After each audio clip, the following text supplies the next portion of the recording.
것도 많이 해오신 분들이 있기 때문에 그런 내용을 왜 갑자기 이걸 부각을 했느냐 이렇게 많이 여길 수가 있거든요.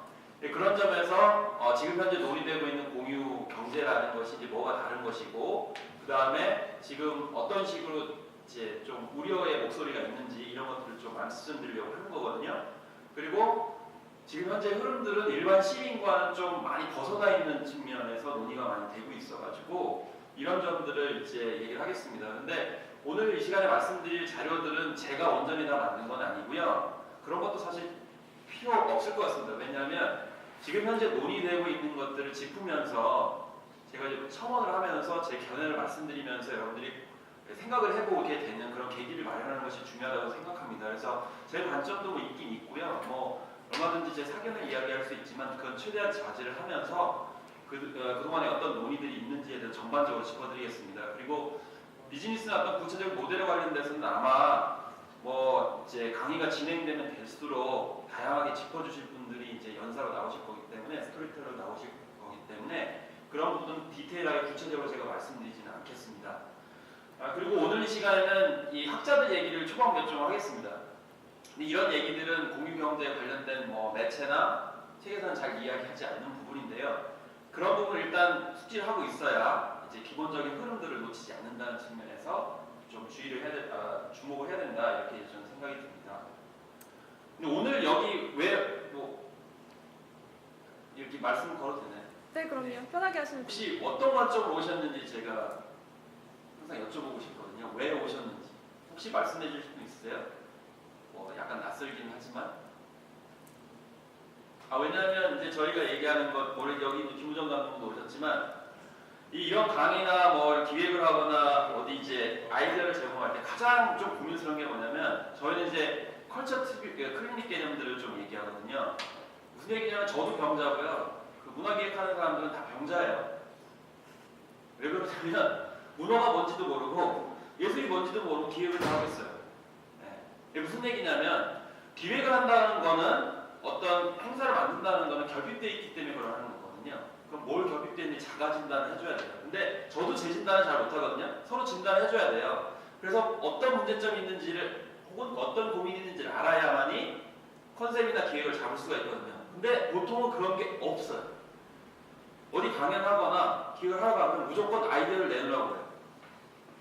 무슨 고민하는지 어떤 상황인지 모르는데 어떤 아이디어를 내놓는데 그게 어떻게 정확하게 적절하게 가겠습니까? 공유경제도 마찬가지입니다. 그래서 되도록이면 여러분들이 왜 오셨는지를 알아야 되도록이면 거기에 포커스를 맞춰가지고 말씀드릴 수가 있기 때문에 이렇게 여쭤보는 거예요. 특히 문화를 많이 아는 사람들도 환자인 경우가 많아요. 왜? 아는 게 많기 때문에. 그래서 지식이 다 머릿속에 뒤섞여 있어요. 혹시 그런 경험 없으세요? 특히 제 경험상으로는 공공조직에 가면 그런 것도 굉장히 많아요. 왜? 요즘에는 해외나 이런 데 엄청나게 많은 사람들이 있기 때문에 다 가가지고 다 보시거든요. 그래서 너무나 많은 걸 알고 계세요. 심지어 어떤 분은 저한테 딱 그래요. 어디 가봤냐고. 못 가봤는데요. 그럼 얘기를 하지 마세요. 이렇게 얘기를 하거든요.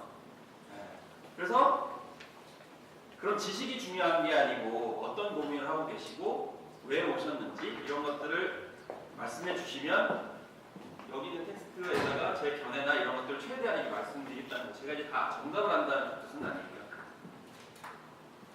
혹시 말씀해 주실 수 있어요? 1학번. 이거 말씀하세요. 공유경제 사업 모델로 LLB나 우선 같은 것들이 우리나라에서 공동이라고 얘기를 하는 것 같은데 그런 것들이 우리나라에서 사실 좀 우리나라 문화에 맞게 또 법률에 많이 수정하게 전행적으로 또 합법적으로 발전하는 그 방향이 있을 것 같은데 그거에 대해서 그거 궁금하셨다고요? 근데 제가 지금 맡은 그 시간에는 아마 그 디테일한 부분은 제가 못할 것 같습니다. 그리고 저는 이 시간에 공유경제를 찬양하거나 뭐 서울시에서 이렇게 한다고 해서 긍정적인 방향으로만 말씀드리려고 한 건 아니고요. 그리고 대부분 이제 이런 오류가 있습니다. 이제 그 생존의 오류라는 게 있거든요. 생존의 오류가 뭐냐면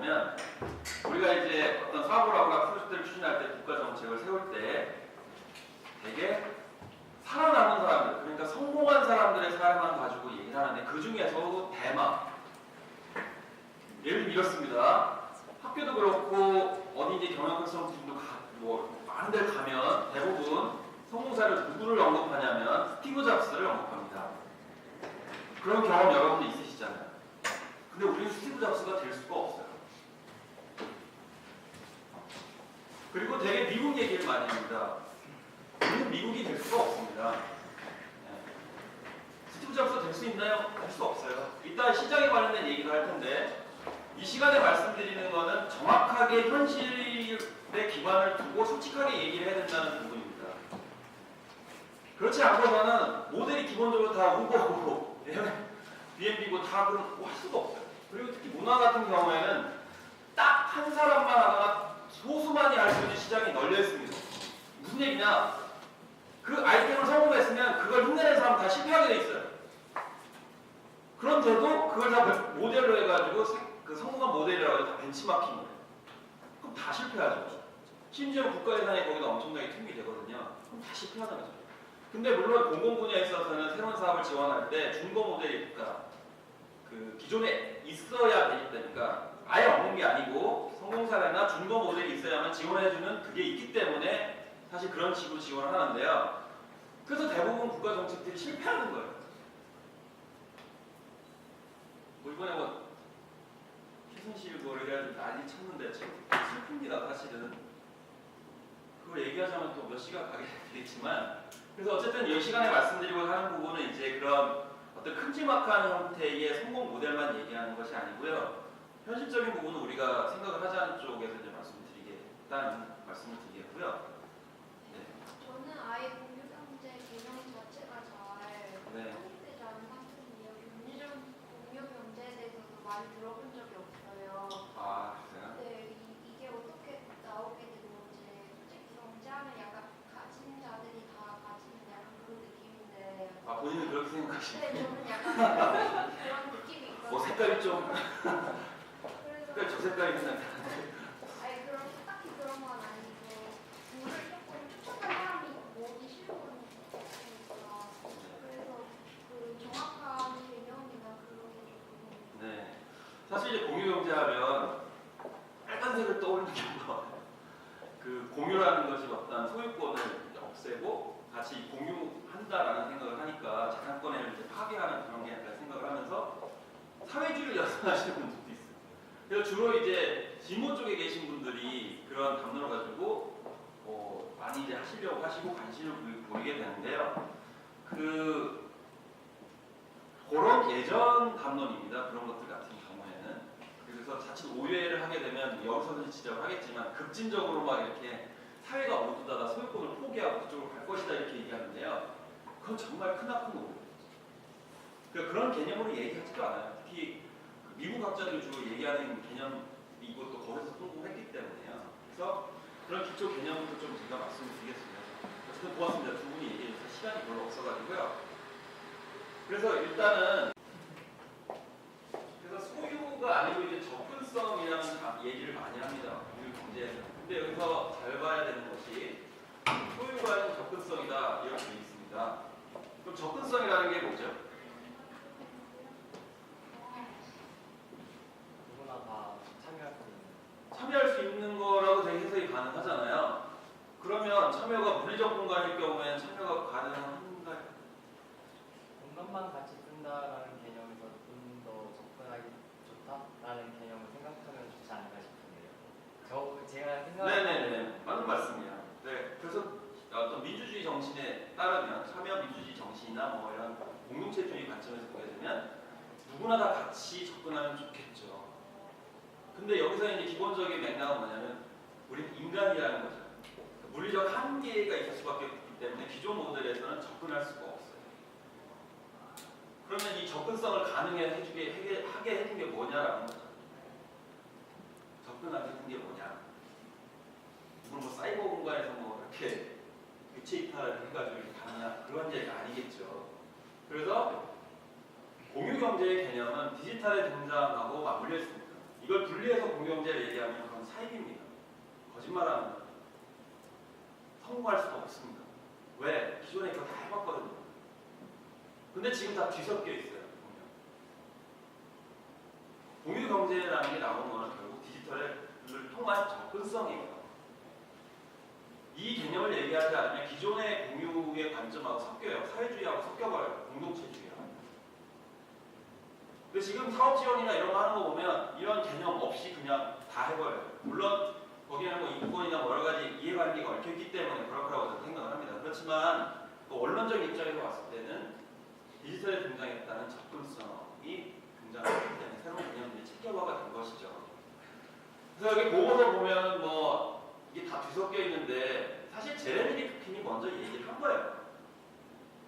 어떤 뭐 저기 산업은행이라든지 저기 뭐 키스피라든지 이런 데 보고서를 보게 되면 이 사람이 나중에 뭐 등장하는데 그게 아니고 2001년에 이 소유의 종말 시리즈 노동의 종말, 육식의 종말, 소유의 종말 이런 종말 시리즈를 쓴 제레미 리프킨이지 않습니까? 네. 여기서 이제 잠깐 읽어보시면은 네트워크에게 시장이 자리를 내주게 된다. 소유는 접속으로 바뀌는 추세다. 이렇게 얘기를 하고 있죠. 네트워크 이런 거 디지털이 등장을 했기 때문에 그래서 접속 중심의 구도에서 기업의 성공은 시장에서 그때그때 팔아치는 물건의 양보다는 고객과 장기적 유대 관계를 맺을 수 있느냐 없느냐에 빨리 달려있다. 이렇게 얘기를 하죠. 요걸 우리는 신뢰라고 얘기를 합니다. 신뢰에 대해서는 이 시간 끝까지 계속 강조를 할 겁니다. 그래서 이 접속을 통해서 유형 무형의 자산을 공유하는 주체들의 관계를 상품하는 것, 이것이 바로 네트워크에 기반된 상업활동이다. 그래서 네트워크 기반의 상업활동이 많이 활성화될수록 소유가 종말을 하고 공유경제가 클 것이다라고 원천적으로 아이디어를 제공을 한 것이죠.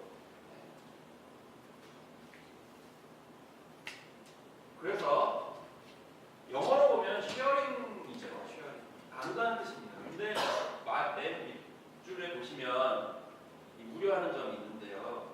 이용권이라든지 향유권 부분이 가려지게 된다는 거죠. 그래서 공유라고 하면 대부분 같이 소유한다는 느낌을 주게 되거든요. 우리 그 한자 인식 체계상으로 그렇게 되거든요.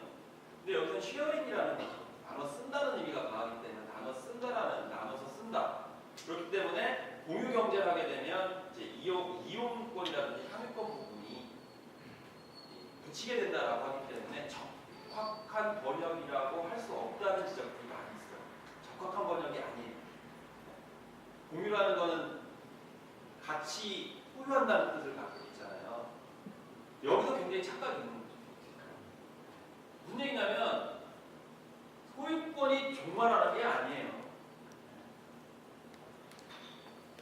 그런 약간의 뉘앙스가 있다는 것을 말씀드리겠고요. 그래서 학술적인 경우 관점으로 얘기를 하면 이제 공유경제라는 말을 사용한 사람은 레싱이라는 사람이 2008년에 사용을 했습니다. 그래서 이 사람이 한 얘기가 공유경제와 상업경제가 당분간은 혼합된 상태로 갈 것이다 이렇게 얘기를 했어요. 이 사람은 학자이기 때문에 이런 얘기를 한다고 하는데 비즈니스 하는 사람은 어떻게 얘기하냐면 공유경제로 다 갈 것이다 이렇게 얘기해요.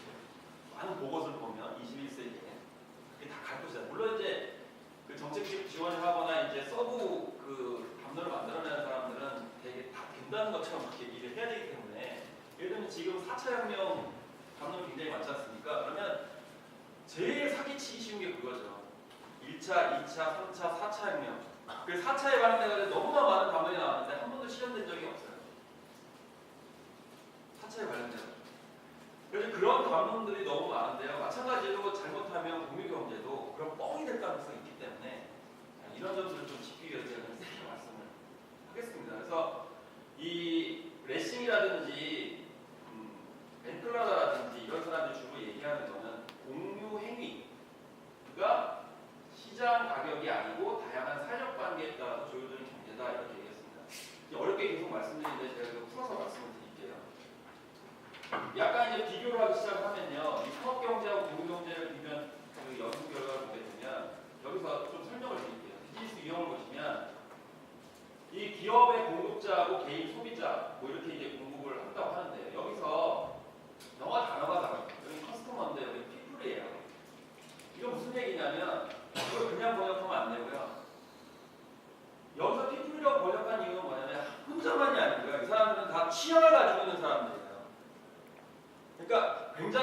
디테일한 취향을 가지고 있는 사람들이라는 거죠. 그렇게 풀어서 설명하지는 않습니다, 사람들이. 예를 들면 숙박 시설 이용하잖아요, 그렇죠? 에어비앤비 같은 거 이렇게 하면은 그게 숙박을 이용하는 커스터머를 생각하지만 그 디테일하게 되면 그 이용하는 사람은 취향이 굉장히 다양해요. 그걸 기존의 공급자에서는 해결을 해줄 수가 없어요. 그리고 사람들이 왜 호텔에 머물지 않고 그 현지에 사람들이 머무는 진짜 일반 사람들이 머무는 공간에 왜 가겠어요? 그건 이미 호텔식의 어떤 획일화된 문화에서 질린 사람들이 많다는 걸 뜻하는 거거든요. 근데 다만 그거를 무슨 뭐 인터넷에 유휴자유원을 연결해준다 이렇게만 되게 얘기하거든요. 제가 이게 말씀드린 부분은 문화적 취향의 개념들이 들어가 있다는 거죠. 그렇기 때문에 그냥 이 커스터머로 번역을 했을 때 오류들이 거기 생긴다는 거죠. 그런 부분 좀 계속 말씀드릴게요. 그래서 이제 스타트업이라든지 뭐 이런 앱 중심이라든지 뭐 이런 것들, 그러니까 주로 이제 인터넷 기반에 관련돼 가지고 이야기를 한다. 이렇게 이제 일단 거기서는 그 점만 일단 말씀드리고요. 중요한 건 이제 용어 정의가 너무 모호하다는 학자들의 이야기가 많이 있습니다. 그래서 어디까지가 이제 있냐라고 했을 때 여기서는 그냥 이 사례들을 중심으로 해가지고 나와 있는 유형을 어떻게 묻는지를 제가 제시를 하게 되면서 주변 설명을 하는 형태로 일단 이야기를 하겠고요. 얼마든지 뭐 개념에 대해서 다른 식으로 여러분들이 말씀을 하실 수 있습니다. 그 부분을 일단 전제로 일단 얘기를 하겠고요.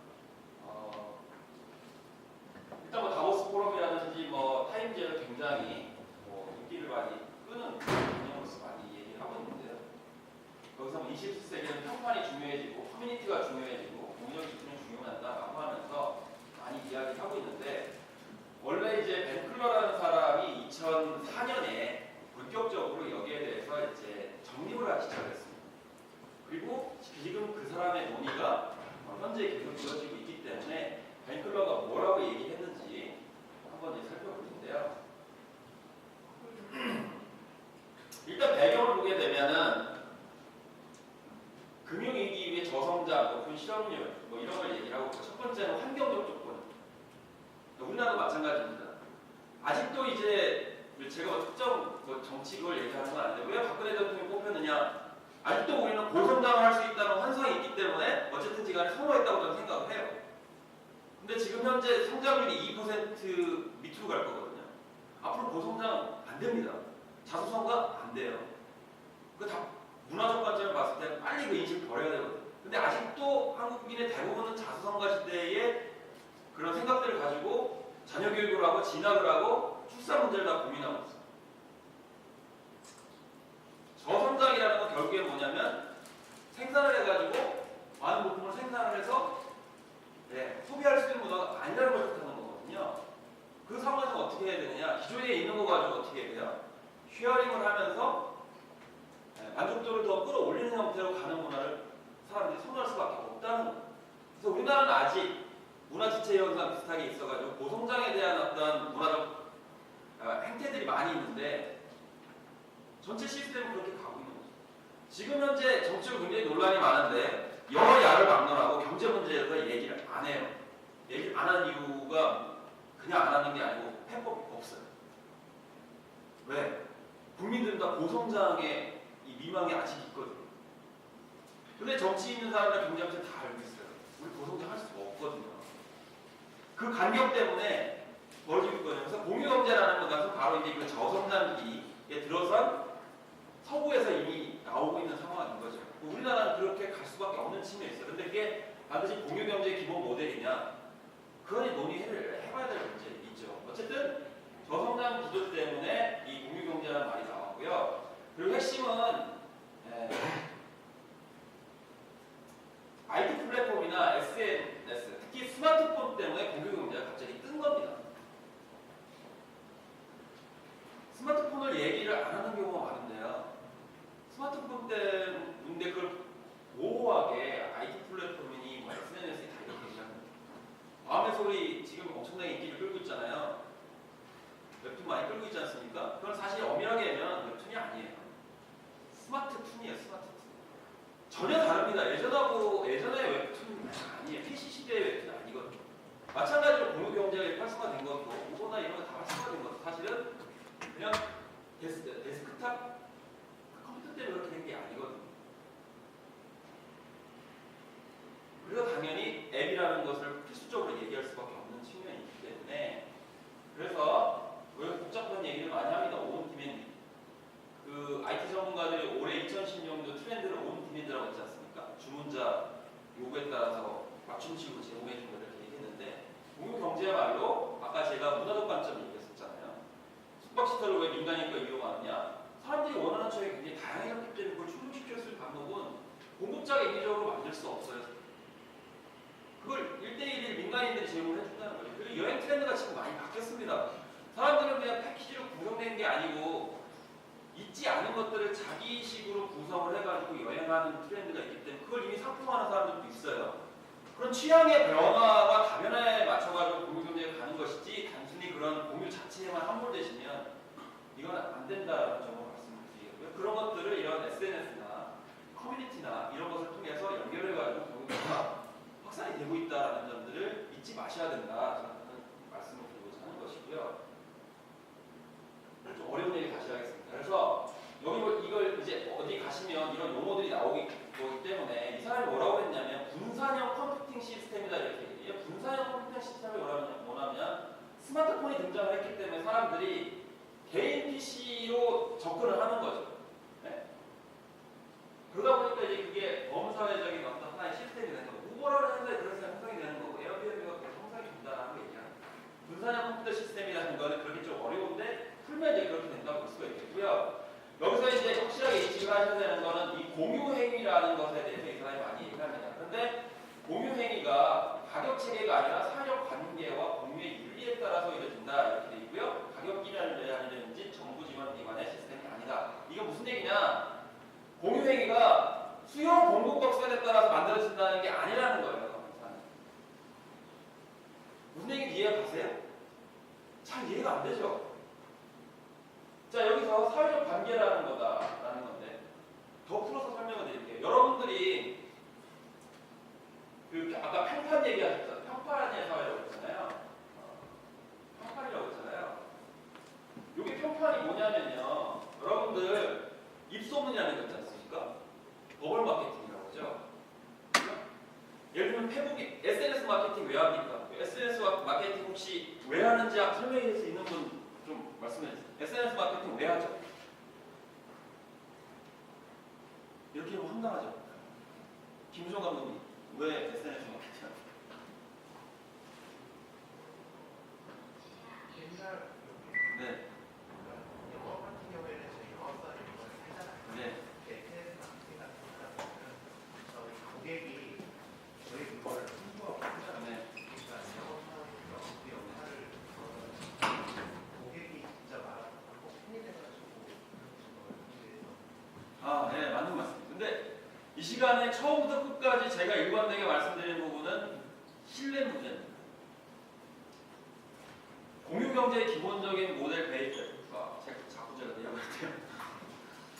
기본적인 베이스는 신뢰. 자, 입소문이 뭐냐? 신뢰. 기존의 마케팅, 상품 정보 다 믿지 않겠다는 거거든요. 못 믿겠다는 거거든요. 그러면 SNS 왜 믿느냐? 자기 아는 사람이잖아요. SNS 모르는 사람을 중심으로 하십니까? 아니면 처음 출발은 아는 사람이 기반이잖아요. SNS. 그럼 아는 사람이 거짓말할 리 없다는 기본적인 신뢰관계가 있는 거죠. 처음에는. 예를 들면 여러분 영화 선택하실 때 친구가 보고 와서 야, 이거 했잖아. 뭐가 재밌다더라. 예를 들면 럭키 재밌다더라. 그러면 럭키 영화 평론가들은 까죠. 왜 비금잖아. 근데 예를 들면 예전에 그런 경우 있었습니다. 비근한 사례로 겨울왕국 개봉했을 때 수상한 그녀가 동시에 맞붙었어요. 저는 열심히 수상한 그녀를 홍보하고 다녔어요. 홍보했다기보다는 그냥 좋다고 얘기를 했어요. 왜? 저는 그냥 의도가 없고 그냥 저거는 정말 볼 만한 영화라고 생각했어요. 근데 대부분의 매체는 뭘 배웠느냐? 겨울 왕국이 다 휩쓸었죠. 그때 어떤 묘한 현상이 일어났냐면 주말에는 겨울 왕국이 다 휩쓸어요. 근데 주중에는 수상한 그녀가 휩쓸어요. 겨울 왕국은 1000만 넘었습니다. 한 1000만 몇십만 넣었어요. 그 수상관이 얼마까지 가신지 아세요? 아, 수상관이 혹시 그때 붙였나요? 결혼한 거 붙어가지고 860만까지 갔어요. 근데 아는 사람이 별로 없어요. 근데 잘 아셔야 될 게 지금 CJ에서 수상한 그녀를 15개 국가에 포함해서 팔아가지고 현재 다 개봉시키고 있어요. 이게 무슨 얘기냐면 그때 당시에 잘 드러나지는 않았지만 특히 여성분들 같은 경우는 수상한 그녀 입성을 엄청나게 많이 내고 다녔어요. 무슨 얘기냐? 재미있어요 실제로. 그리고 약간 심파적인 것도 있고 그 대중의 어떤 젊음에 대한 그런 코드들이 있기 때문에 대중성이 충분히 있었거든요. 무슨 얘기냐면 SNS의 기본적인 거는 입소문, 신뢰할 만한 옆사람의 추천을 받아가지고 그 행태, 그 소비를 하는 것을 말하는 거죠. 근데 중요한 거는 블로거라는 사람들이 처음에 그 역할을 한 겁니다. 왜? 블로거는 일반 사람이라고 생각했으니까 우리가 똑같은 사람이라고 생각했기 때문에 그 사람은 거짓말할 리 없겠지라고 생각을 했는데 이게 나중에 제도화되면서 돈 받고 하다 보니까 시대들이 타격이 가가지고 이제 슈퍼블로거 뭐 추천한다고 소비하십니까? 새로운 SNS가 만들어지는 건 바로 이 신뢰, 평판 때문에 계속 이동하는 겁니다. 마찬가지로 이 신뢰성이 기본되지 않으면 예를 들면 이런 겁니다. 처음에 출발했을 때 그 서비스를 이용해 보니까 이거 마니아 마케팅의 첫 단계인데요. 사람들한테 잘 알려지지 않았을 때 사람들이 관심 있는 건 뭐냐면 야 요즘에 새롭게 뜨는 게 뭐야 라는 거를 주변 사람한테 물어가지고 인지를 한 다음에 소비를 합니다. 그게 커뮤니티고 평판의 첫 출발이에요. 공유경제도 마찬가지고. 그래서 평판이라는 얘기가 여기가 이렇게 나오는 거죠. 이건 주변 사람들의 커뮤니티 이게 다 똑같은 얘기입니다. 처음 출발이. 그런데 우리는 다 우보만 생각합니다. 공유경제 안에. 그런 점들이 좀 아쉽다라는 것이고요. 그래서 여기서 보시면 시장에 먼저 내놔가지고 수요 공급에 따라 가격이 결정되는 게 아니고요. 기본적으로 커뮤니티들이 자기들이 신뢰할 만한 서비스와 상품을 공유한 다음에 그게 확산이 되는 거예요. 그 시드머니가 먼저 있어야 돼요. 그게 없이 접근하는 거예요. 지금 논의들 제가 봤을 때는 대부분이. 먼저 이것을 구축을 해야 되는데, 사회적 관계를 구축을 해야 되는데 그거 없이 공유경제를 한다고 비즈니스 모델만 먼저 만든다. 그러면 실패할 가능성이 많다라는 게 기본적인 얘기가 되겠고요. 그리고 이제 공유의 윤리라는 것도 마찬가지입니다. 그래서 이 돈이 된다고 싶으니까 이제 여러 가지 모럴 해저드가 많이 발생을 합니다. 예를 들면 이런 거죠. 뭐 숙박시설 이제 한다고 하니까 기존에 이제 자기가 오피스텔을 얻어가지고 그걸 이제 수익을 위해서 임대업을 하기 시작하지 않습니까? 그러면 이제 도덕적 윤리적으로 문제가 생기기 때문에 그건 끝나는 거죠.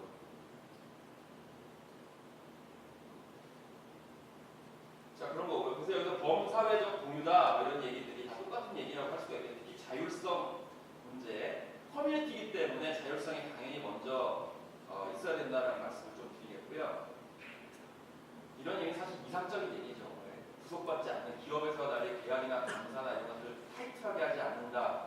그렇기 때문에 좀 자율성이 있기 때문에 거기에 창조성이 발휘돼가지고 개인의 취향들을 맞출 수 있다. 이런 얘기들을 이 벤틀러라는 사람이 하는 것이고요. 그래서 이제 여기서 얘기하는 이 네트워크의 부라는 단어가 제목은 좀 그렇지만 여기서 얘기하는 건 뭐냐면 지식정보 사회학자들이 얘기하는 것처럼 지식정보 시대에는 네트워크를 활용해야 부가 돈을 많이 벌 수 있습니다. 엘빈 토플러가 얘기하는 것처럼 미래의 부는 그렇게 나옵니다. 이런 게 아니고요. 여기서 네트워크는 신뢰성의 바탕을 둔 커뮤니티를 얘기하는 겁니다. 무슨 얘기 이해하셨죠? 정보 네트워크에 접속이 돼가지고 많은 정보를 얻어가지고 좋은 물건을 접할 수 있기 때문에 네트워크를 통해서 부를 얻어내는 게 아니고 디지털을 매개로 해가지고 커뮤니티를 형성하고 하는 맥락이 전혀 다르다는 겁니다. 그러려면 시민들이 여러분들이 주도권을 행사해야 되고 여러분들이 주인공이어야 되고요. 여러분들 주변에 있는 사람들이 그 상품과 정보 서비스를 진짜 좋아해야 되고 서로 추천해줄 만 해야 되고 이 기본 모델을 탄탄하게 만들어야 돼요. 대부분은 이제 그거 없이 접근을 하고 이제 우버를 얘기한다는 거죠. 제가 계속 비판을 하지만요. 그래서 여기서 중요한 거는 이 개인의 역량, 증대된 역량이라고 이렇게 얘기하셨습니다. 그래서 개인의 증대된 역량이 새로운 질서를 가져올 것이라는 믿음이 있다 이렇게 했는데 여기서 개인의 증대된 역량 역량이라는 건 결국 이 디지털을 기반으로 한 네트워크 공론장에 사람들이 참여를 해가지고 자기들끼리 자율적으로 운영할 수 있는 그 자체가 역량이 증가됐다는 걸 말하는 겁니다. 단지 이게 인터넷 할 줄 안다 그 의미가 아니고요. 그렇기 때문에 이 사람은 테크놀로지, 네트워크 테크놀로지 활용을 해가지고 긍정적으로 사회를 바꿀 수 있다라고 하는 낙관론자이에요. 그렇지만 이제 카나 이런 사람들 이 사람을 비판하죠. 야, 어차피 그래봤자 그건 자본주의 상품 구조 속에서 너는 이용만 당할 뿐이고 그 거대한 세를 어떻게 이기겠냐라고 이제 카 같은 사람은 비판을 하거든요. 근데 이 사람은 이제 그 반대쪽에 있는 거죠. 맨날 싸워요. 그쪽은 이제 네거티브하고 그래봤자다 이렇게 얘기하는 사람이고, 그래서 이 사람들 정치 같은 경우에도 이제 긍정적으로 작용을 할 것이다 이렇게 얘기를 하는데요. 뭐 여러 가지 논의가 있을 수 있습니다.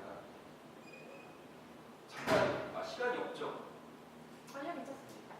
편하게 하시면 돼요. 아니 이 사람이 육성을 들어가야 될 것 같아요. 다 볼 수가 없어.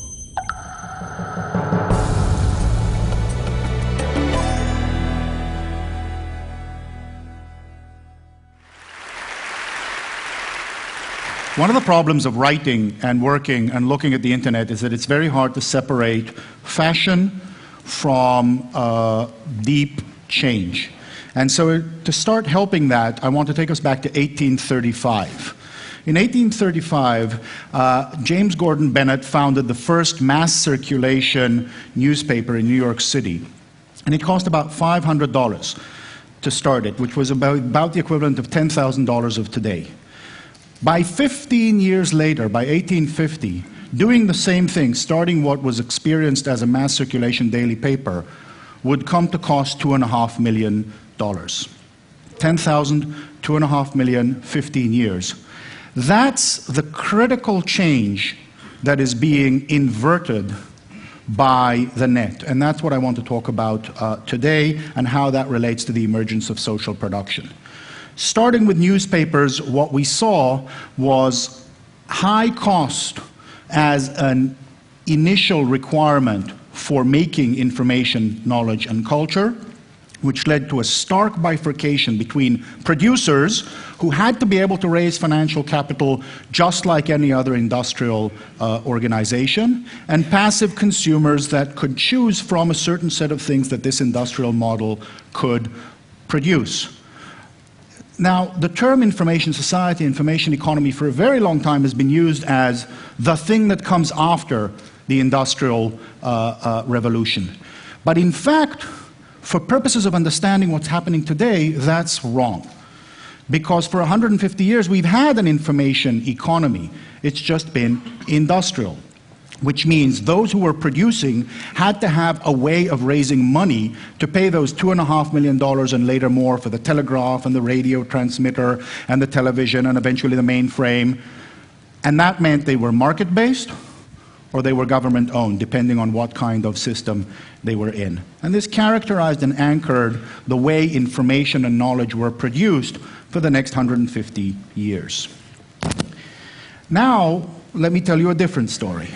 Around June 2002, the world of supercomputers had a bombshell.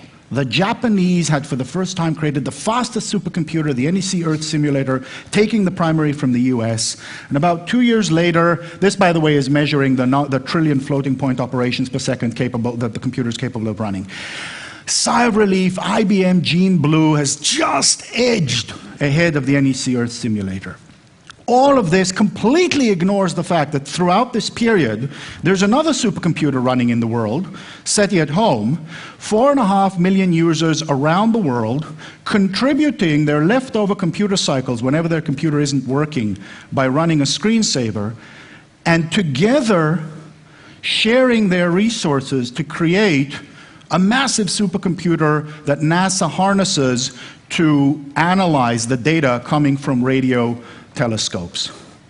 What this picture suggests to us is that we've got a radical change in the way information production and exchange is capitalized. Not that it's become less capital intensive, that there's less money that's required, but that the ownership of this capital, the way the capitalization happens, is radically distributed. Each of us in these advanced economies has one of these, or something rather like it, a computer. They're not radically different from routers inside the middle of the network. And computation, storage, and communications capacity are in the hands of practically every connected person. And these are the basic physical capital means necessary for producing information, knowledge, and culture, in the hands of something like 600 million to 1 billion people around the planet. What this means is that for the first time since the Industrial Revolution, the most important means, the most important components of the core economic activities, remember we are in an information economy, of the most advanced economies, and there more than anywhere else, are in the hands of the population at large. This is completely different than what we've seen since the Industrial Revolution. So we've got communications and computation capacity in the hands of the entire population, and we've got human creativity, human wisdom, human experience, the other major experience, the other major input, which, unlike simple labor, stand here turning this lever all day long, is not something that's the same or fungible among people. Any one of you who has taken someone else's job or tried to give yours to someone else, no matter how detailed the manual, you cannot transmit what you know, what you will intuit under a certain set of circumstances. In that, we're unique, and each of us holds this critical input.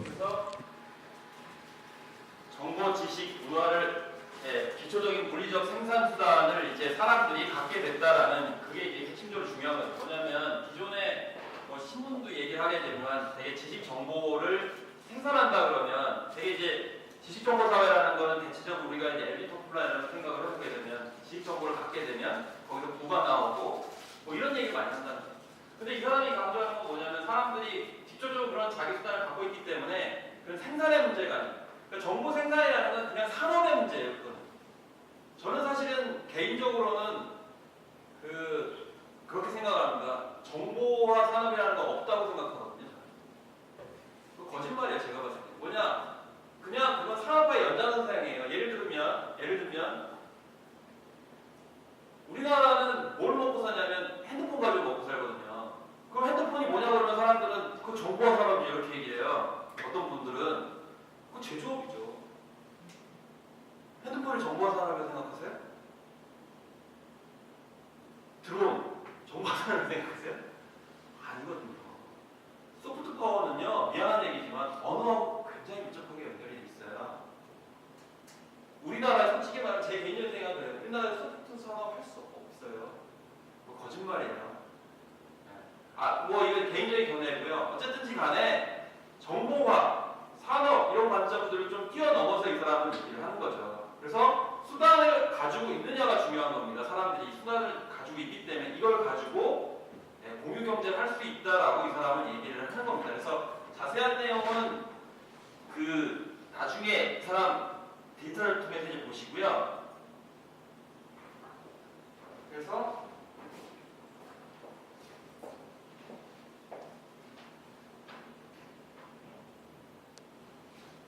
이게 약간 어려운 내용인데요. 그래도 이제 얘기를 할 수밖에 없는 그런 측면이 있는데요. 이 사람이 주장하는 거는 펭귄이 많아져야 된다. 그래야 우리가 행복하게 잘 살 수 있다라고 하는 것이 이 사람의 주장입니다. 그래서 아마 그런 이제 그 내용들을 보셨을 거예요. 펭귄이 많아져야 행복해져야 된다라고 하는 내용만 나오는데 그 맥락은 뭐냐면 펭귄처럼 협력하는 인간만이 살 수 있다. 뭐 이 얘기를 하기 위해서 이 사람이 책을 썼던 측면이 있거든요. 그래서 보이지 않는 손이라든지 그 다음에 뭐 리바이어던이라고 하는 혹지의 그런 내용들은 주로 시장이 통제하거나 정부가 통제하는 걸 얘기하는데 펭귄 같은 경우는 상호 시민들이 협력하는 그런 모델이다 이렇게 이야기를 하고 있기 때문에 이 펭귄을 이 책에서 이제 강조하고 있다 이렇게 보시면 되겠습니다. 네. 그래서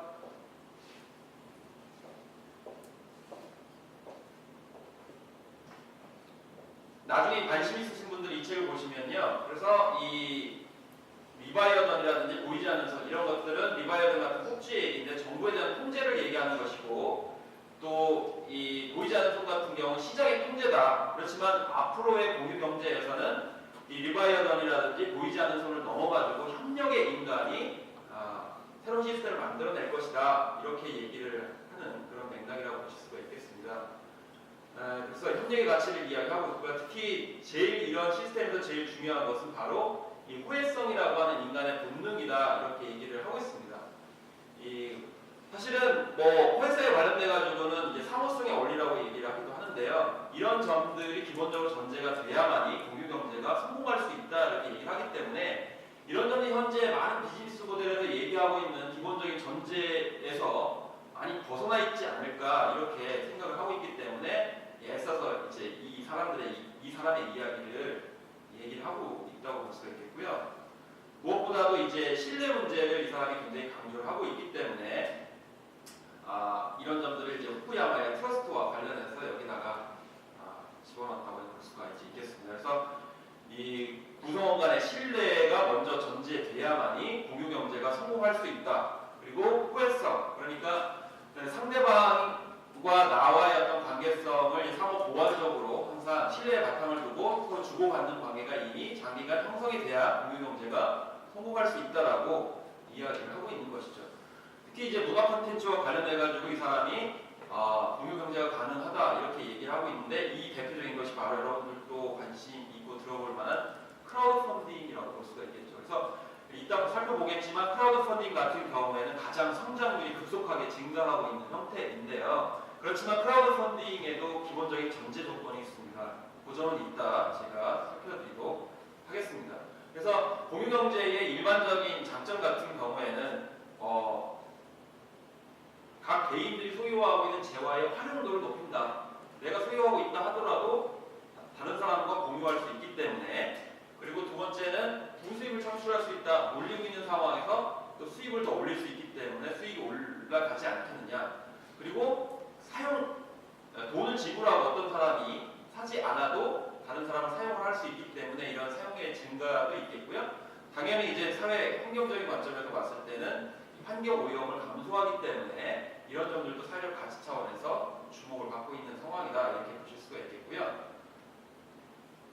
그래서 사회 전체 사람들한테 이익이 되고 있고 또 수익도 올리면서 사회적 기여도 할 수 있기 때문에 이런 차원에서 이루어지고 또 환경 문제 해소까지도 할 수 있다라고 이렇게 해서 말씀드릴 수가 있겠습니다. 그래서 중요한 거는 현재 많이 논의되고 있는 것은 이런 소비 차원에서 봤을 때 협력적 소비가 가능하다라는 이 관점들이 많이 이제 공유 경제에서 회자가 되고 있다. 특히 커뮤니티 중심에서 세계 시장으로 확대되고 있다. 그러니까 제가 말씀드린 부분은 이 세계 시장으로의 확대 부분만 처음부터 접근하자면 그게 아니고 커뮤니티 중심이 먼저 구축이 된 다음에 이것을 세계로 확대를 하는 것인데 이런 커뮤니티 중심 자체를 이야기하지 않는 경향이 있다는 것을 말씀드리기 위해서 여기다 이렇게 적어봤고요.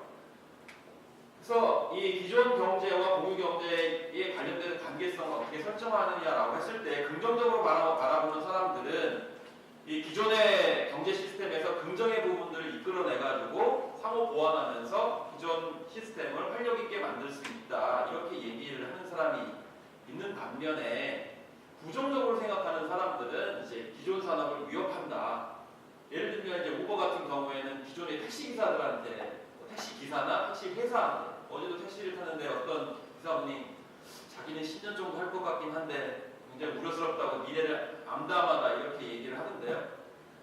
이런 이제 어떤 자학 관점에서 위기감을 느끼기도 하고 여기 두 번째로 보듯이 이제 자동차 판매가 카시어링을 하거나 이렇게 되면 자동차 판매가 안 되기 때문에 기존 자동차 회사들이 위축될 것이다. 또 그렇게 되면 자동차 산업 자체가 다운되기 때문에 예를 들어 우리나라 같은 경우 현대자동차 가지고 이제 먹고 사는 나라 중에 하나인데 줄어들지 않겠느냐 이런 얘기를 하거든요. 근데 사실은 그거는 시스템 자체가 대량 생산, 대량 소비. 그러니까 대규모 그 자동차 업체가 그 경제를 좌지우지하는 모델에서는 굉장히 위기감으로 닥치겠죠. 그렇지만 이 연착륙 했을 경우에 그 자체가 바뀔 경우에는 달라질 수도 있는 문제인데요. 그래서 그 시스템 자체를 이제 바꾸기 전까지는 아무래도 위기감은 다가올 수 있다 이렇게 지적을 하기는 합니다. 그래서 우리나라 같은 경우에는 자동차 같은 경우에도 여전히 정부 쪽에서는 고민되겠지만 그 연착륙하는 그 기간이 얼마냐 이제 그런 것들이 고민의 대상이 되겠다 이렇게 볼 수도 있겠고요. 사실 이제 진화의 궤적이라는 것을 좀 살펴볼 필요성이 있는데요. 이 앱스토어가 등장, 스마트폰이 있기 때문에 사실 앱스토어가 등장했다고 봐도 되겠죠. 그래서 그 다음에 이제 앱을 바탕으로 한 SNS가 확산이 되고 여기 이제 플랫폼이라는 게 생기고 이것을 바탕으로 해가지고 개인 거래가 확대되면서 결국에는 공유경제가 등장을 했다 이렇게 볼 수가 있는 것이죠. 그래서 이 앞 단계를 이 단계를 생각하지 않고 공유경제 자체를 얘기한다는 건 어불성설이다라는 점을 말씀드리겠고요. 그리고 플랫폼이 제일 중요합니다. 플랫폼이 있기 때문에 공유경제가 성립될 수 있는 것인데 이 부분을 얘기하지 않고 대부분 공유경제를 얘기한다는 거죠. 그래서 뭐 공유경제의 영역은 뭐 유인물에도 이제 적혀 있듯이 장소를 공유할 수도 있는 거예요. 공간이죠. 그다음에 물건, 뭐 이건 당연히 상품의 관점에서 있을 수 있고요. 그다음에 교통, 뭐 주차장일 수도 있고 아니면 카쉐어링도 할 수 있는 거고 뭐 아까 이제 택시 공유도 있을 수 있는 것이고요. 지식 공유도 얘기를 합니다. 이건 뭐 옛날부터 있었던 것이긴 하지만 이 영역도 이제 설명할 수 있다 이렇게 볼 수가 있겠고요. 대체적으로 성공 모델은 이 장소하고 그러니까 숙박시설하고 그다음에 자동차에 관련돼서 택시나 교통수단 뭐 이제 가장 문제가 되는 거는 이제 가정집에 그 자동차를 과연 택시처럼 이용할 수 있느냐 이 문제 때문에 이제 논란이 많은 거 아니겠습니까? 지금 현재 그죠? 여러분들이 가지고 있는 자동차 놀고 있는데 대부분 직장인들 같은 경우에는 일주일 내내 그냥 교통수단 이용하잖아요. 대중교통수단 주말에만 약간 사용한다. 그러면 주중에 그 수많은 차들이 놀고 있는데 그 유수 자동차들을 다른 필요한 사람한테 준다고 그러면 훨씬 더 좋지 않겠느냐라고 이제 공유경제 관점에서 생각할 수가 있죠. 근데 그렇게 하게 되면 기존에 운수 사업하는 사람들이 반발하지 않겠습니까? 그런 점들이 현실적으로 공유경제 시스템하고 현실하고 좀 제도적으로 다른 점이기 때문에 마찰이 있다 이렇게 볼 수가 있겠고요. 그래서 장소의 공유 같은 경우 좀 나눠보게 되면 이제 여기서 이제 숙식을 위한 공간이라든지 두 번째 비즈니스 에어리어 관점에서 사무실이나 작업실. 근데 이건 초기적으로 하고 있긴 하죠. 네. 그리고 이제 이 코업 스페이스라든지 사실 화별도 이런 측면에서 해당이 되지 않을까 그런 생각을 들기도 하는데요. 보시면 이제 대부분 이제 언론에서는 이런 식의 성공 모델들을 많이 이야기를 합니다. 공간 공유 기업이라든지 아까 이 코워킹에 관련된 부분, 또 공유 주차장은 많이 하고 있죠. 여러분 주위에서도 막 보셨을 텐데 그래서 공간에 대한 부분은 이렇게 얘기를 할 수 있고요. 교통 같은 경우는 이렇게 이제 우버 같은 경우에 뭐 카카오 택시 여러분들 많이 이용을 하실 겁니다. 카카오 택시도 이제 이런 식으로 활용된다는 건 여러분들이 뭐 이용을 해보셨으니까 잘 아실 텐데요. 독일 같은 경우는 카쉐어링이 많이 진전이 되고 있고 특히 이제 도시를 중심으로 해가지고 진전이 많이 되어 있죠. 물론 이제 독일 같은 경우에도 뭐 카쉐어링만 하는 건 아니고요. 남은 음식 심지어는 남은 음식, 식재료나 팔리지 않은 빵 뭐 이런 것들을 웹툰 앱으로 등록을 해가지고 버리지 않게 쉐어링하는 뭐 이런 것들은 정말 그야말로 어떤 거대 기업이 할 수 있는 부분이 아니고 일반 생활인들 혹은 그 지역 커뮤니티가 있어야만 가능한 측면이거든요. 즉 한강에 가면 한강이 아니고 용산에 가면 그 뿌리 서점이라고 있어요. 제가 20년째 다니고 있는 데가 있는데요. 거기는 요즘은 안 그러시는 것 같은데 얼마 전까지만 해도 거기 한 8시나 9시 되면 어떤 분이 빵을 가져오세요. 빵을 가져오시거든요. 그 빵이 뭐냐면 바게트 빵 있잖아요. 딱딱한 거. 근데 그 가져오시는 분이 목사님이에요. 목사님이 그 근처에 있는 용산구에 있는 빵집을 다 도세요. 그래가지고 남는 빵을 다 받아요. 그 빵을 가지고 프리서점에 오셔가지고 그걸 주고 가세요. 여기다 주고 배달하러 다니세요. 네.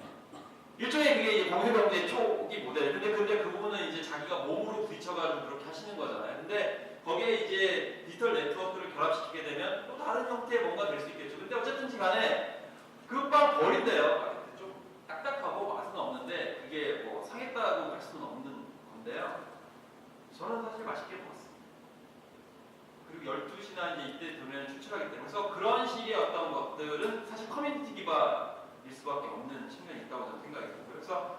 뭐 여기서 보시면 뭐 입지하든 옷이라든지 장신구 뭐 이런 것들. 네. 저는 왜 이런 말씀을 드리냐면 그 사업 구상을 할 때 굉장히 큰 범위 내에서 그 스케일을 짜지 말고 이런 이제 구체적인 것을 중심으로 해가지고 확산시키는 전략으로 가야 된다라고 하기 위해서 이 사례를 일단 집어봤습니다. 사실은 이제 경기도 상했다고 얘기를 합니다.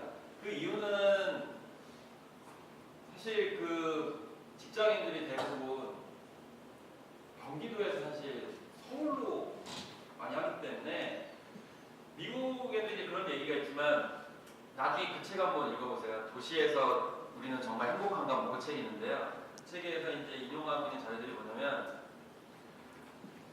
통근 시간이 멀면 이혼들이 높습니다. 암 발생률도 높습니다. 무슨 얘기냐면 통근 시간이 멀게 되면요 사람들이 피곤하기 때문에 짜증 지수가 올라가요. 그래서 가족 관계도 안 좋아지고요, 직장 관계도 안 좋아지고요, 다 안 좋아져요. 그 실험 내용들, 그러니까 이 사람이 주관이 아니고 실험 내용들을 거기다 다 정리를 해놨거든요. 그러니까 편안한 그 출퇴근거리가 안 되게 되면 그게 단순히 그 사람의 뭐 개인적 힘듦이 아니고요, 그 주변의 인간관계나 공동체가 다 파괴된다는 걸 얘기합니다. 무슨 얘기냐? 우리나라 교통정책할 때 신도시를 어떻게 개발하냐면 그냥 띄엄띄엄 이렇게 해요. 띄엄띄엄. 심지어는 교통편 전혀 없는 데다가. 그러면 개개인의 행복지수 관점에서 보게 되면 어떻게 되냐면 이거는 개개인의 사업권이 아니고 그 사람이 얽혀있는 모든 관계가 다 파괴된다는 거예요. 뭐 그런 관점을 봤을 때도 이 카시어링이나 이렇게 좀 편안한 좀 이런 그 출퇴근 확보가 얼마나 중요한가 이렇게 생각할 수가 있겠는데, 어쨌든 그런 관점에서 공유경제가 좀 기여할 점이 있지 않겠는가 그런 생각이 들게 되고요. 또 유형을 묶어보면 애써서 여기 이제 보시면 사용 효용. 네.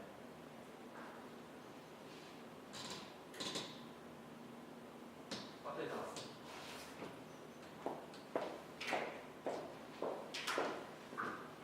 자, 그래서 사용 효용, 그러니까 소유에서 해방된다 이렇게 대부분 이야기를 하거든요. 네. 그다음 두 번째는 대여, 교환, 재활용을 한다. 그리고 이 관계에 관련돼 가지고 제가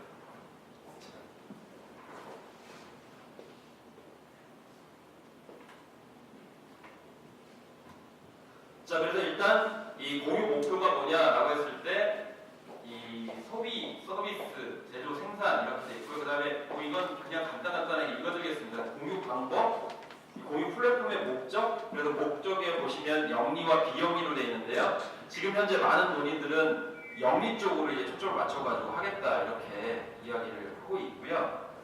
공유 주체와 방식들을 어떻게 하느냐에 따라서 개인과 개인이냐 아니면 개인과 기업이냐 뭐 이런 식으로 나눌 수도 있다 이렇게 대체적으로 얘기하고 있는 상황들이고요.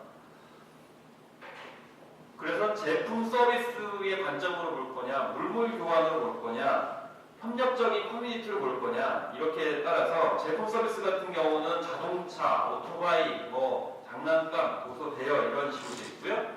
물물 교환 같은 경우는 우리가 생각하는 경매라든지 물물 교환 시장, 상품권 교환, 협력적 커뮤니티 같은 경우 우리가 흔히 얘기하는 여행이라든지 뭐 택시 쉐어링이라든지 크라우드 펀딩, 공간 공유. 그래서 이쪽 맨 아래에 있는 부분이 우리가 그동안 사례로 많이 얘기했던 그런 부분에 대체적으로 이야기를 하고 있고 관심들이 다 대부분 이 밑에 부분에 있다라고 말씀드려도 과언이 아닐 것 같습니다.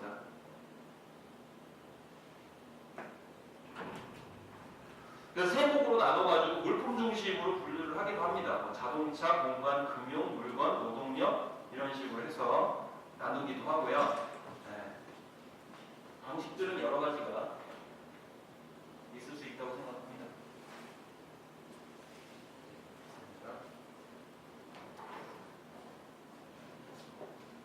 더 이제 구체적으로 말씀을 드리면 이제 집방이나 자동차, 옷, 책 이런 식으로 해서 국내 같은 경우에도 남는 방을 가지고 이런 식으로 이제 모색을 하는 이런 업체들이 일단 있고요. 자동차도 소카라든지 그린카. 그래서 한 대차를 여러 명이 적당한 시간을 나눠서 카쉐어링을 하는 업체들이 일단 있고요. 또 옷 같은 경우도 열린 옷장이라고 해가지고 입사 면접 시험 때에 이 정장 나눠 입기. 그래서 사실 면접 때 옷 다 이렇게 사고 뭐 이렇게 하면 좀 그렇잖아요. 그렇기 때문에 이런 열린 옷장 같은 경우는 이런 것들을 생각할 수 있고 또 아이 옷도 나눠 입고 뭐 이런 경향도 있는 것 같습니다. 네, 그리고 책 같은 경우도 뭐 이렇게 있고요. 재능기부 뭐 이런 거 있는데요. 사실 개인적으로 제가 제일 싫어하는 게 재능기부입니다. 왜냐하면 왜 웃으세요? 네?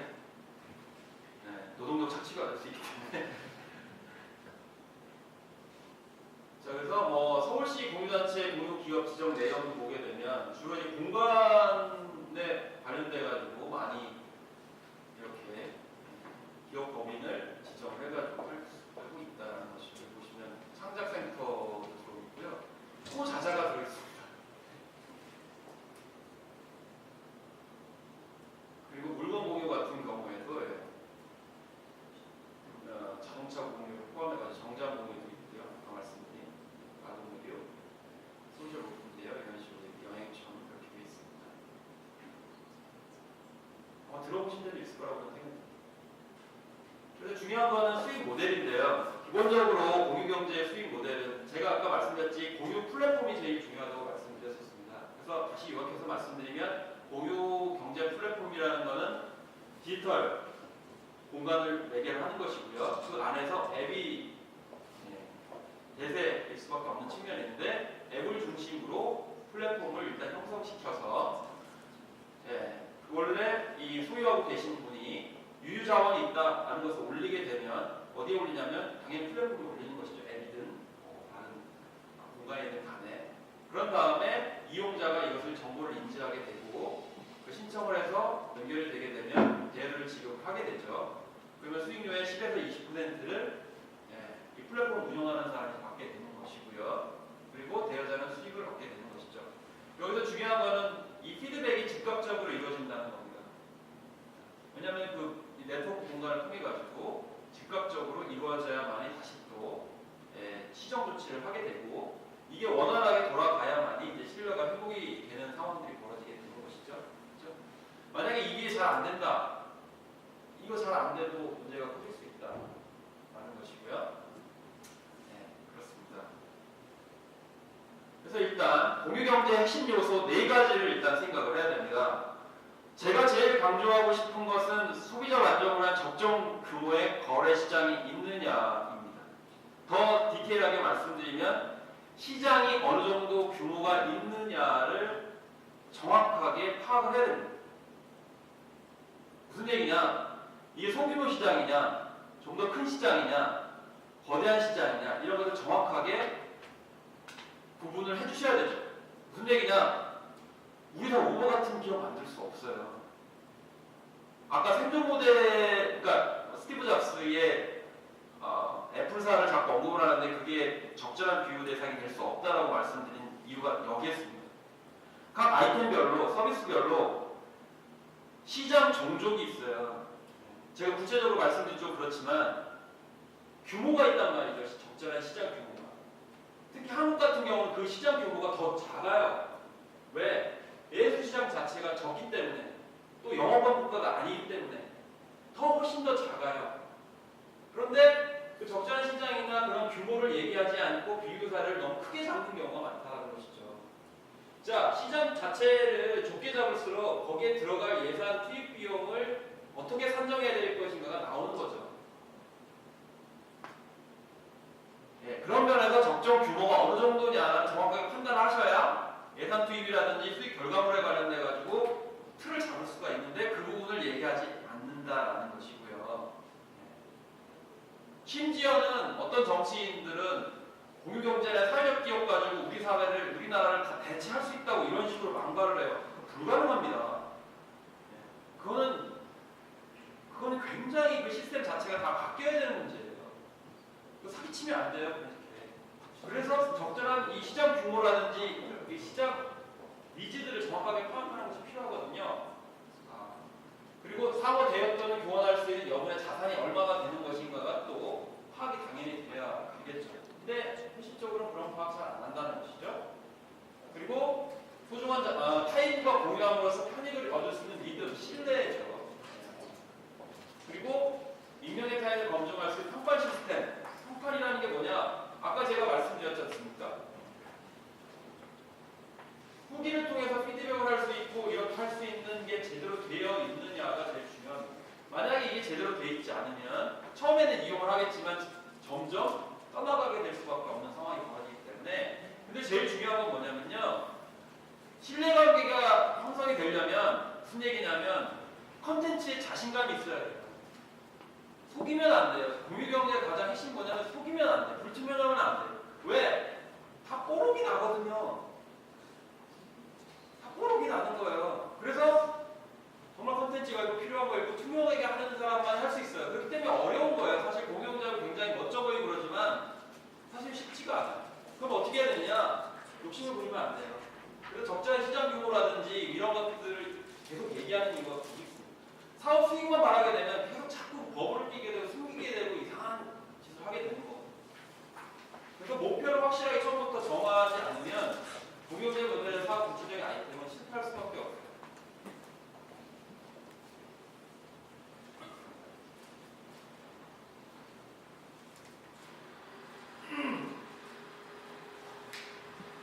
그래서 뭐 이런 식으로, 이건 이제 그냥 하나의 예로 이제 말씀드린 건데요. 니즈가 정확하게 어느 정도 되고 사람들이 원하는 게 무엇인지를 먼저 파악을 하고 사업을 해야 된다라는 건데, 대부분은 아이템 중심으로, 키워드 중심으로 접근하는 경우가 많기 때문에, 예를 들면 iOS 쓴다던데 그럼 iOS를 하지. 이 단계는 이미 끝났다는 거예요. 더 디테일하게 들어가야 될 필요성이 있고, 그 적절한 시정 규모가 어느 건지에 따라서 접근을 하셔야 된다는 이야기를 말씀드리기 위해서 여기다가 이렇게 했고요. 그래서 뭐 좀 더 세분화된 사례를 보게 되면 뭐 여행이라든지 뭐 심지어는 강연 수익까지 하시겠다는 사례를 누가 올려놓으셨더라고요. 그리고 뭐 가이드한테 이렇게 해가지고 할 수 있다. 그래서 뭐 저는 이제 개인적으로 봤을 때는 여행 트렌드 같은 경우는 저는 개인적으로 관심 있는 게 뭐냐면, 그 지역 같은 경우 가보면 보이지 않는 그 현지인들만이 아는 곳이 있어요. 근데 현지도 잘 모르는 데가 있어요. 왜냐면 나와 있지 않은 명소나 스토리가 있어요. 그러니까 컨셉하고 스토리를 개발을 해가지고 그 사람들의 특성이나 어떤 예를 들면 이런 겁니다. 생일 여러분들이 항상 많이 하시잖아요. 아니면 뭐 부모님이 뭐 칠순이거나 아니면 뭐 회원내를 하시거나 이러잖아요. 그러면 그 상황에 맞게 여행 프로그램을 짜주셔야 돼요. 그리고 그 상황에 맞게 숙박시설을 만들어주셔야 돼요. 재구성해 주셔야 된다는 거예요. 그럼 거기에 맞게 문화해설사나 현지인 사람들 연결해 주실 수 있어야 돼요. 이제 그런 것들이 사실은 공유경제 지역의 어떤 여행 모델이 될 수가 있어요. 근데 그 시장이 크냐? 그렇게 접근하면 안 돼요. 그거 가지고 뭐 엄청나게 수익을 벌어가지고 투자 막 유치하려고 그러고 뭐 그런 관점 접근하면 안 된다라는 거죠. 이제 그런 얘기를 할 수 있다라는 것이고요. 어쨌든 생각해볼 점들을 쭉 이제 말씀드리겠습니다. 거의 다 끝났는데요. 그래서 신규 창출을 했을 경우에 기존 시장과 마찰을 일으킬 수 있기 때문에 이런 점들이 계속 문제가 되고 있다는 것이고요. 그런 점들은 주로 이제 정부 지원 풍금을 생각을 할 때 좀 저촉되는 부분이기 때문에 여러 가지 고민을 이제 많이 준다는 것입니다. 그래서 이제 뭐 정부나 기업이나 이런 데서 뭐 제도나 법이나 이런 것들을 고쳐야 된다. 물론 다 고쳐야 된다는 것이 이제 좀 더 많이 참여할 수 있도록 유도를 하고 이렇게 해야 된다라는 것들이 대부분이라고 볼 수가 있겠는데요. 이런 것들은 뭐 여러분들 많이 찾아보시면 다 이야기가 될 수 있다 이렇게 볼 수가 있겠는데, 규제율 같은 경우, 연구 같은 경우도 되도록이면 뭐 이렇게 다 참여할 수 있도록 관련 규제를 이제 해소를 시켜준다든지 이런 얘기들이 대부분의 흐름입니다. 네덜란드에서도 국가 규제를 이제 유연하게 만들겠다 이런 것들이 나와 있는 그런 얘기들이라고 볼 수가 있겠는데, 근데 중요한 건 전문가들의 견해를 물어보면 공유경제에 대해서 그렇게 아주 썩 얘기하지 않아요. 현실적으로 불편함을 많이 주고 있고 그렇게까지 장점이 많다라고 자신있게 얘기하지 않아요. 보시면은 약간 그렇다, 약간 그렇다. 그러니까 아직은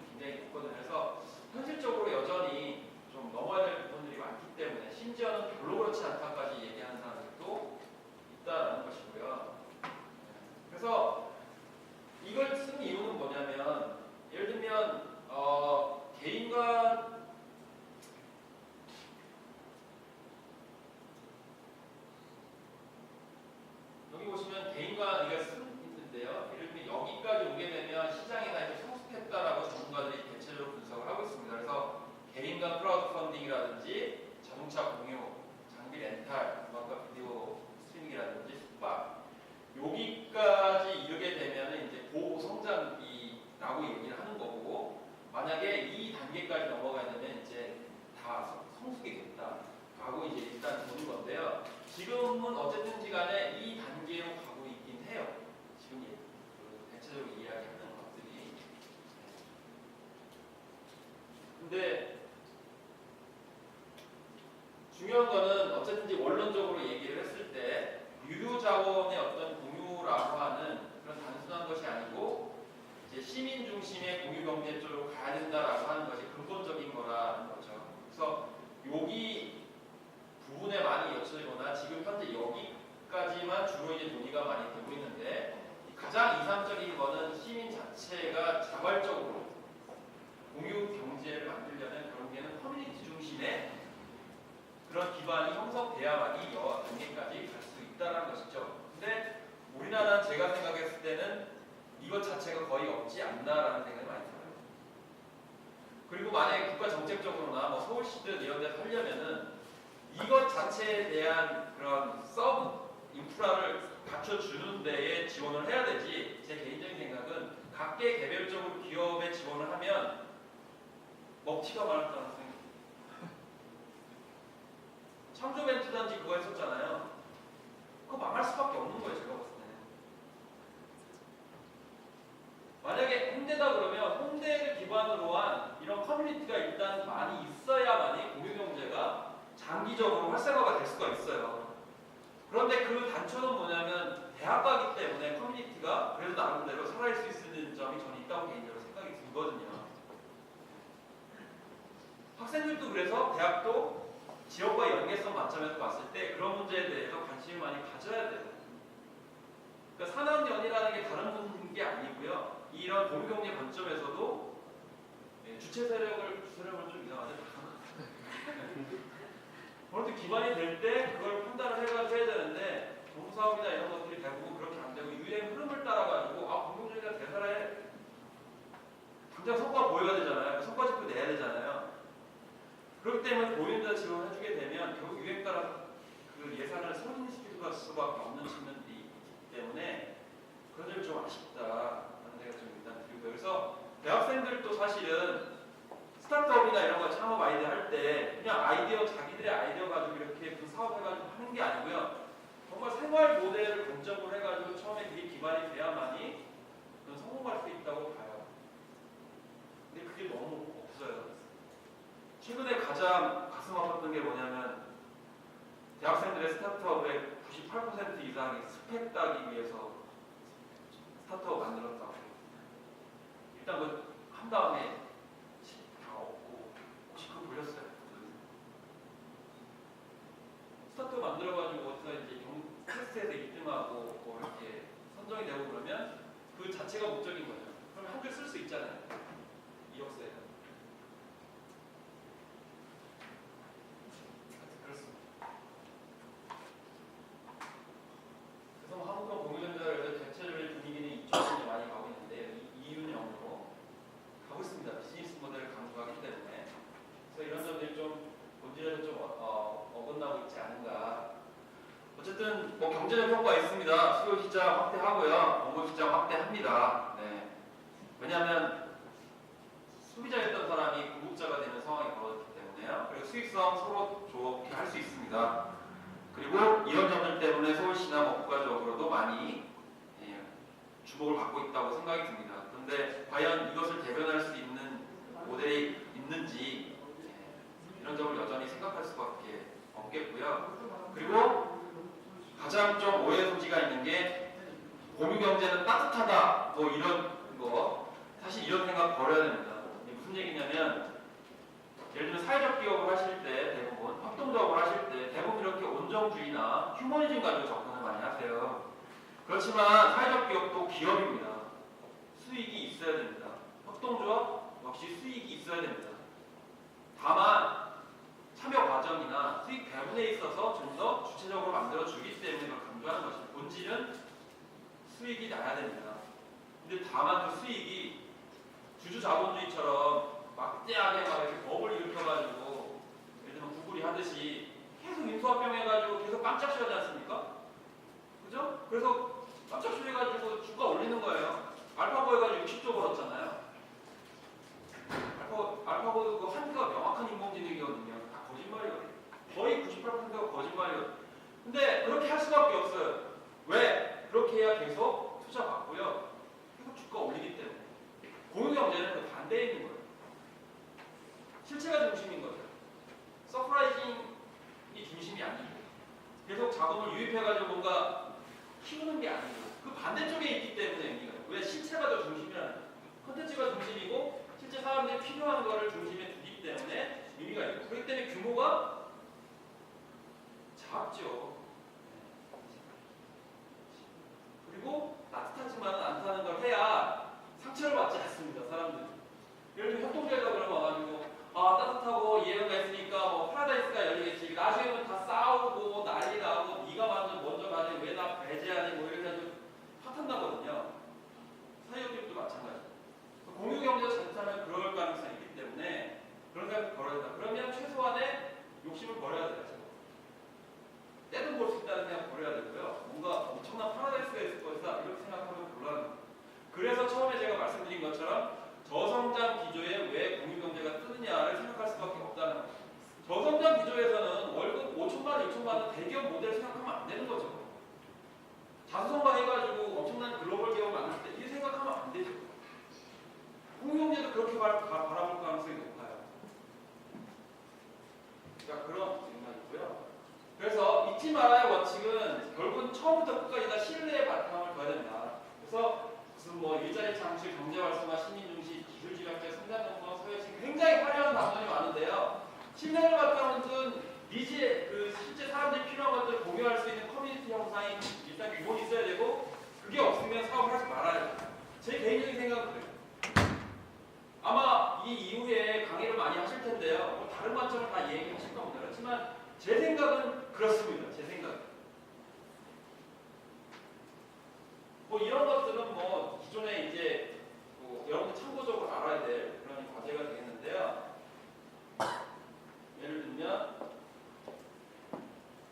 인터넷을 통한 개인과 신분 어려움. 이건 영원한 과제죠. 왜냐하면 플랫폼을 중심으로 해가지고 비대면적인 관계이기 때문에 이런 점들이 계속 문제가 되고 그 다음에 리뷰 시스템 같은 경우 이것도 표준화를 어떻게 시킬 것인지에 대해서 또 안정적으로 즉각적으로 반영을 어떻게 할 것인가 여전히 고민을 할 수밖에 없고 사실 평판 시스템 관점에서 이게 제일 중요하다고 계속 말씀을 드리는 이유가 거기 있고요.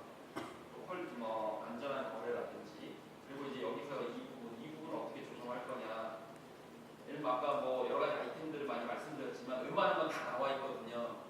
그랬을 때 그걸 어떻게 누가 되고 안 되고의 문제를 판단할 것이냐, 조정을 할 것이냐 이것도 여전히 중요한 과제가 될 수가 있겠고요. 그 다음에 전통적인 사업 모델에 대한 그런 갈등 문제, 또 벤처 투자의 수익이 나간다고 해가지고 투자를 했을 경우에 여기에 대한 그런 부작용도 있을 수가 있겠고요.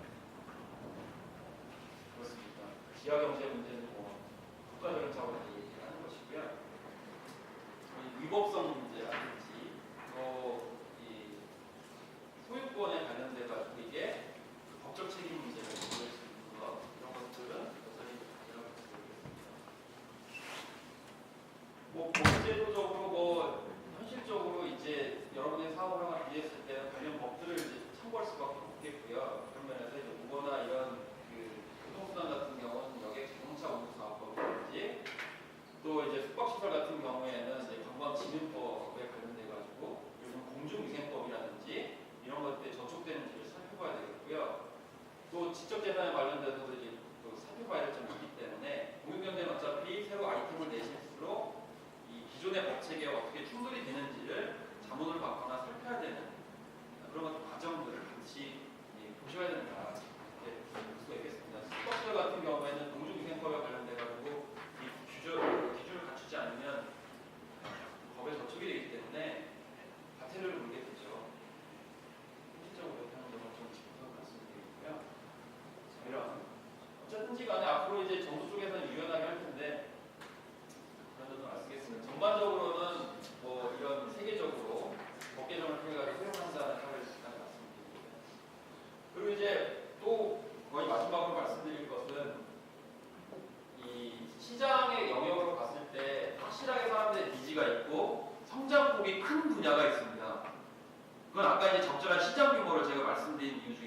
있네요. 그렇기 때문에 여러분들이 아이템을 내거나 이랬을 때 과연 수요가 많은 곳인지 성장폭이 있는 곳인지 라는 것들을 일단 판단을 하셔가지고 사업을 짜야 된다 이렇게 볼 수가 있겠고요. 그리고 크라우드 펀딩에 관련돼서 제가 말씀드리겠는데 이 크라우드 펀딩 같은 경우 지금 이제 가장 성장폭이 높다고 했는데 거기서 제일 중요한 거는 뭐냐면 공공적 명분입니다. 그렇기 때문에 크라우드 펀딩 할 때 소셜 펀딩이라는 단어가 붙는 이유가 거기 있습니다. 더 디테일하게 좀 말씀드리면 크라우드 펀딩에서 자금을 모을 수 있는 그 이유 중에 하나는 기존의 시장에서 수익성 문제 때문에 잘 뛰어들지 않는 분야일수록 크라우드 펀딩을 받기가 유리합니다. 정치적으로는 잘 다루지 않는 부분, 아니면 소수자에 대한 부분, 그래서 소셜 펀딩이라는 단어가 들어가는 거거든요. 그런데 중요한 거는 지금 크라우드 펀딩법이 이제 그 입법이 됐기 때문에 양극화 현상이 벌어집니다. 한쪽은 돈을 많이 벌기 위한 크라우드 펀딩이고요. 또 한쪽은 아예 돈을 교현이 되지 않기 때문에 사람들이 외면해가지고 이 소셜 펀딩 차원에서 있는 양극화 현상이 이렇게 찢어지게 되고 있는 거죠. 근데 그 중간에서 만약에 어중간한 걸 하겠다. 그건 약간 어려운 지경에 벌어지기 때문에 차라리 여기서 보신 분은 제가 봤을 때는 아예 그런 대규모 벤처 투자 비슷하게 이렇게 할 수 있는 분을 하실 것 같지는 않고 아마 소셜 펀딩 쪽의 어떤 크라우드 펀딩을 많이 생각하시지 않을까 싶어요. 그래서 대체적으로 보면 자백이라든지 뭐 귀향이라든지 그런 영화들 보게 되면 주로 기존에 외면됐던 사실 왜냐하면 위험 문제 같은 경우에는 기존에 장사가 안 된다고 영화계에서 이미 낙이 찍혔던 부분이에요. 그 부분을 가지고 이 크라우드 펀딩을 했었고요. 자백은 더 말할 것도 없고. 그래서 근데 중요한 거는 이런 겁니다. 죄송합니다.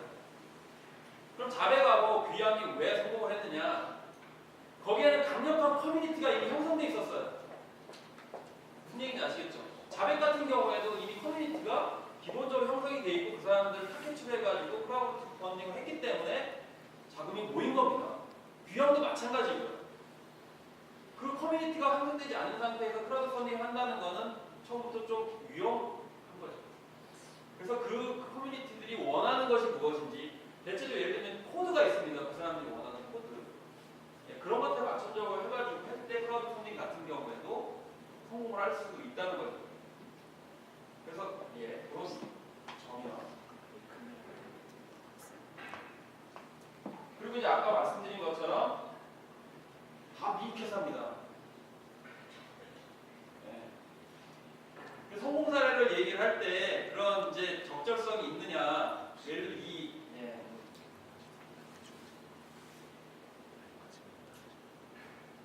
들어 이제 마지막으로 제가 강조해서 말씀드릴 부분은 경제는 문화와 인간성의 기본 틀을 세우는 데 가장 중요한 가치와 감성, 다시 말해서 사회적 신뢰와 공감을 만들어낼 능력이 없다라는 겁니다. 경제 시스템 자체, 시장 시스템 자체는 그게 없습니다. 될 수가 없어요. 그렇기 때문에 공유경제의 기본적인 이야기는 바로 사회적 신뢰와 공감의 바탕을 두고 형성되기 위해서 시장을 먼저 생각을 하잖아요. 그렇지만 주류경제학에서는 그렇게 생각하지 않습니다. 호모 이코노미쿠스죠. 예? 모든 인간은 그냥 개인의 이익을 위해서 움직이는 존재라고 기본적으로 가정을 하고 수요 공급 법칙에 따라 접근을 하죠. 기존의 주류 경제학은. 그렇지만 공유 경제는 또 반대에 있는 겁니다. 근데 자꾸 그런데 지금 현재 담론들은 어떻게 하느냐? 주류 경제학에서 얘기하는 수요 공급의 법칙으로 계속 가는 거예요. 그런 점에서 공유 경제 강의를 마치면서 말씀드린 건 다시 한번 말씀드리지만 신뢰와 진짜 필요한 것들을 나누는 호혜성의 원리에 바탕을 둔 커뮤니티가 있고 그것을 위해서 플랫폼을 형성을 하고 수익을 낼 수 있으면 좋겠다라는 것까지 포함하는 것이 공유 경제다라는 것을 마지막으로 말씀드리면서 시간 제 말씀은 끝내도록 하겠습니다. 감사합니다.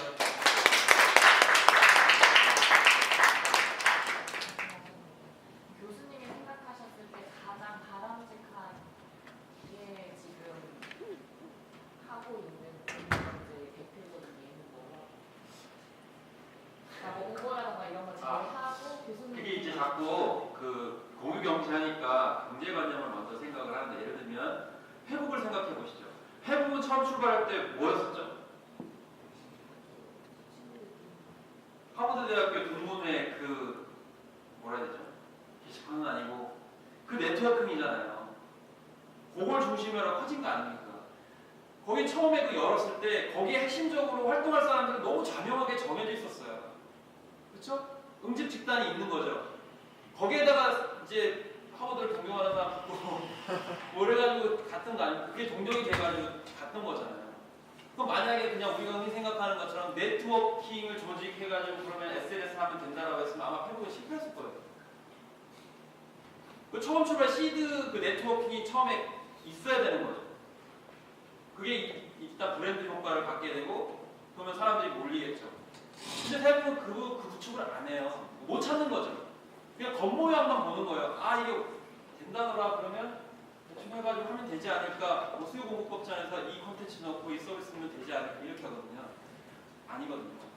거기에 사람이 어떤 사람이 오는지가 먼저 중요하거든요. 그래야 왜냐면 우리가 상품이나 서비스 어떤지 몰라요. 저도 몰라요. 이게 정말 좋은지 나쁜지 모르거든요. 그걸 판단할 수 있는 건 우리 혼자 살 수 없기 때문에 다른 사람의 그걸 우리 바쁘잖아요. 그걸 구축하면 공유경제 모델을 가는 거고요. 못 찾으면 전 하지 않았으면 좋겠어요.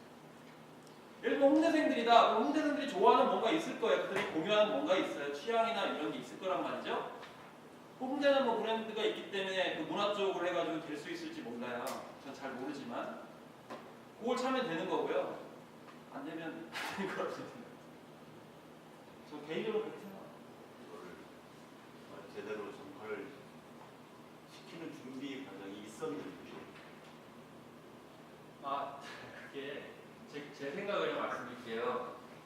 그 아까 이제 설명이 미진했는데 이제 대부분 그 보고서나 이제 그런 공유경제를 긍정적으로 얘기하시는 분들은 공유경제가 이제 우리 주류경제를 대체할 거라고 얘기를 해요. 저는 네거티브예요. 대체할 수 없어요. 그거는 지식 정보화 산업이 뭐 제4차 혁명으로 해가지고 우리 사회를 다 바꿀 것이다 그러잖아요. 그거 거짓말이에요. 그렇게 될 수가 없어요. 왜냐하면 기존의 주류경제하고는 그 볼륨이 있거든요. 그럼 무슨 얘기냐면 공유경제는 그 주류경제하게 할 수 없는 부분을 채워주는 거예요. 그래서 긍정적인 부분을 영향을 주겠죠. 무슨 얘기냐? 주류경제를 대체할 수 있다고 그러면 사기가 되는 거예요. 명확하게 대체할 수 없다라는 인식을 하고 접근할 때 오류가 없어요. 제 생각은 그래요. 예를 들면 공유경제가 돈 많이 벌 수 있다. 뭐 엄청나게 수익을 낼 수 있다. 다 대체를 하기 때문에 이대로 다 가야 된다. 저는 만약에 공유경제가나 사회적 기업이나 이런 담론을 가지고 누가 대통령이 된다 그러면 굉장히 위험하다고 생각이 들고 그분은 분명히 거짓말하고 나중에 다 바꿀 겁니다. 이게 무슨 얘기냐면 정확하게 안 되는 건 안 된다고 그래야 돼요. 안 되는 걸 자꾸 된다고 그러거든요. 그래서 마치 지원금 받아달라고 그러고 이렇게 하면 안 된다. 그러면 정말 실제 하는 사람들한테 실패를 줄 수밖에 없어요. 제가 봤을 때. 그래서 그런 명확한 진단이 일단 있어야 된다는 거고요. 너무 장밋빛으로 얘기를 하면 곤란하다라고 얘기를 하는 거고 그렇기 때문에 뭐 그 여권이나 뭐 이런 좀 주류 경제를 대비하는 사람들은 공유 경제에 관심이 없어요. 관심이 없어요. 왜냐하면 그 사람들은 큼지막한 것들을 주로 생각을 하고 있기 때문에요. 그런 점들을 솔직하게 얘기할 필요성이 저는 있다고 봅니다. 만약에 여기서도 공유경제 가지고 뭐 세계적인 어떤 글로벌 기업을 만들겠다 그러면 저는 그 생각을 다 버리셔야 된다고 생각을 합니다. 그리고 성공 모델 저는 잘 모르는데 그리고 이제 그 나와 있는 그런 사례들 중에 뭐 사실 다 어렵습니다. 서로 이용하는 거 아닐까? 어떤 그 대상 공유경제라는 이념하에 그 같이 모여 있는 플랫폼 안에서 네. 서로 자기가 부족한 걸 가져오려고 하는 관계가 되지 않을까 싶어요. 왜 뭔가 겪으신 것 같은데 어떤 일이 있으셨나요? 생각도 하게 됩니다.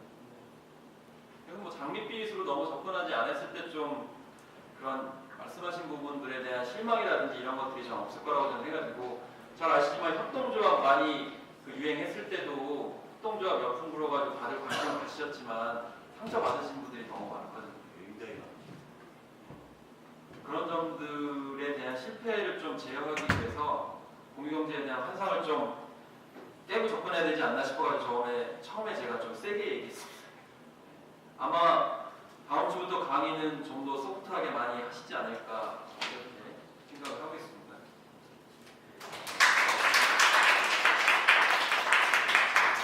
저희가 다음 주에는 공간의 공유라는 두 번째 나눔 이야기 주제를 가지고 다시 얘기를 나눌 거고요. 그리고 그 다음 달 12월 달에도 계속해서 이제 저희가 공유 경제 주제로 계속 얘기를 나누겠습니다. 그래서 앞으로 더 많은 관심 보여주시고요. 더 많은 호응 부탁드리겠습니다.